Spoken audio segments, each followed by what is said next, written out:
Question de la partie B va permettre de revenir sur des confusions qui sont quand même assez fréquentes. C'est la confusion entre les mouvements et les liaisons.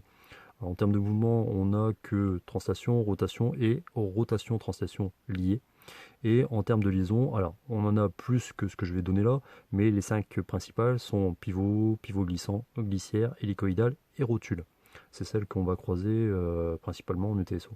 Alors, en ce qui concerne cette première partie, on vous demande le type de mouvement entre les pièces 20-21 par rapport à la potence numéro 5, qui est ici, qui est une potence fixe. Alors c'est relativement simple. Ce qu'on peut simplement faire, c'est ici, en termes de mouvement, c'est une rotation, puisqu'on a un axe qui se trouve dans la pièce par elle-même, la pièce numéro 5, incorporée dans la pièce numéro 5, et on a un bouton qui permet en fait d'entraîner cet axe. Donc en termes de mouvement, on a simplement une rotation. Et concernant l'axe, puisqu'on a mouvement axe, donc le mouvement c'est bien une rotation, et l'axe on va le récupérer ici. On a une rotation autour de Z. On va profiter, on a le repère sur place. Alors en termes de liaison, c'est pas plus compliqué. On a une liaison qui est relativement simple, qui est une liaison pivot. Il faut pas oublier en fait qu'on a une pièce qui, on va dire entre guillemets, pivote sur elle-même. Voilà. Pas un pivot glissant, puisque on peut simplement tourner et on peut pas tourner et coulisser. Alors pour la question suivante, on vous demande la transformation de mouvement, c'est-à-dire quel mouvement entraîne quel autre mouvement. Alors c'est relativement simple, puisque ça va démarrer par la rotation suivant Z, puisque c'est le mouvement principal de cette pièce. Par contre, ce que ça va entraîner, et là il faut simplement être logique, c'est que ce mouvement permet en fait de bouger toute cette partie-là. Donc de bouger suivant un mouvement de translation. Donc soit ça monte, soit ça descend. Donc soit ça monte, soit ça descend. On récupère l'ensemble ici. Donc s'entraîne une translation. Et suivant Y. Alors le nom de mécanisme, c'est pas beaucoup plus compliqué, puisque là on va les récupérer dans la liste. Le mécanisme, les réponses sont données. Donc on a le 20 et le 8. D'accord. Donc on a la pièce numéro 20 qui est un axe pignon, et le numéro 8 qui est la crémaillère.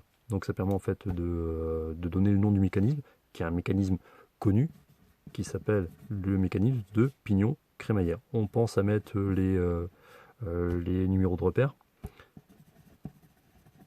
et ça permet en fait de boucler assez rapidement ces deux premières questions.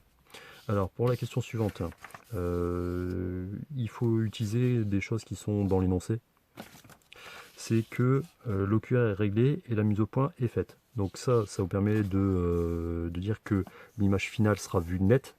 Alors, il ne faut pas oublier que on est sur l'œil, sans accommodation. Alors, conjugué par l'œil avec un oculaire réglé et une vue nette, hein, entre guillemets, ça va nous permettre en fait d'avoir une image finale sur la rétine.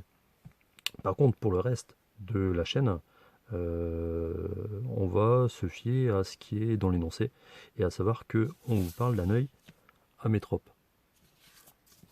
Donc un œil amétrope, c'est-à-dire que le point conjugué de la rétine à travers l'œil, donc le conjugué objet, c'est simplement le rémotome. Voilà. Le fait qu'il soit amétrope, ça vous donne simplement le fait que l'objet n'est pas à l'infini. Donc ensuite, pour le PM, alors c'est relativement simple, on peut y accéder de deux façons différentes. Soit on ouvre les yeux, soit on réfléchit. Si on réfléchit, on a une image qui n'est pas à l'infini.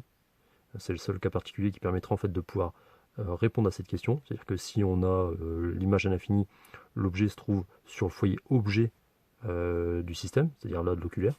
Là, c'est pas le cas, donc ça serait une position quelconque. Cette position quelconque, maintenant, on peut l'avoir en ouvrant les yeux, puisque à l'inverse de certains points qu'on n'a pas là-dessus, sur le schéma, je veux dire, le PM, lui, on l'a. Et en fait, on se rend compte que PM, effectivement, il n'est pas sur une position particulière. Il est pas loin d'être sur le foyer objet de l'oculaire.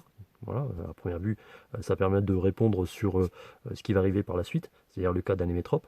Mais ici, c'est pas le cas. Donc on va simplement faire une croix.